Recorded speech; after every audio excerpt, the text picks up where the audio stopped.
গোপালগঞ্জ কি মানে বাংলাদেশের বাইরের কোন জেলা? মানে কোন দেশ কোন জেলায় বাইরের জেলা না। অন্য জেলায় সমস্যা হচ্ছে না? গোপালগঞ্জে 5 আগস্টের পর থেকেই তো আমি কখনো তো কালকে তো ওনারা পুরো কন্ট্রোল ঠিকমতো তো করলেন। এখন আপনি যদি ভায়োলেন্ট হন, ওরা যদি ওইখানে লোক জড়ো করে আপনি ভায়োলেন্স করতে চান, এটা তো আর সেটা নিশ্চয়ই সাধারণ আওয়ামী সমর্থক বলবার সুযোগ নেই। না না, এটা আওয়ামী লীগ সমর্থন হবে না কেন? আমরা তো শুনছি যে তারা জয় বাংলাও স্লোগান দিয়েছেন। এটা তো আমরা সাধারণ সমর্থকরাই কি এরকম হামলা করে ফেলবে? এটা অবশ্যই ওদের মধ্যে তো অনেক, আপনি দেখেছেন না গত জুলাই আগস্টে পুলিশ যেমন গুলি করেছে, আওয়ামী লীগের লোকরা গুলি করে নাই?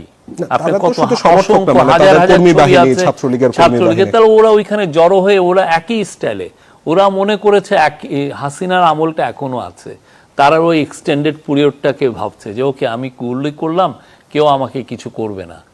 পুরো জিনিসটা আপনি দেখেন না, একটা যদি হতো যে এরা ইনস্টিগেট করেছে, আপনি ব্লেম দিতে পারতেন যে এনারা ইনস্টিগেট করছে, স্টুডেন্টরা মার্চ টু গোপালগঞ্জ বলেছে, ওরা এসছে এবং এসে ওদের হাতে লাঠি ছিল, ওদের হাতে কোনো ইয়ে ছিল, বা ওদের কোনো ইয়েতে বলছে যে না আমরা ভায়োলেন্স ইনস্টিগেট করছে, ওরা কোনো কথার মধ্যে কি ইনসাইটমেন্ট ছিল?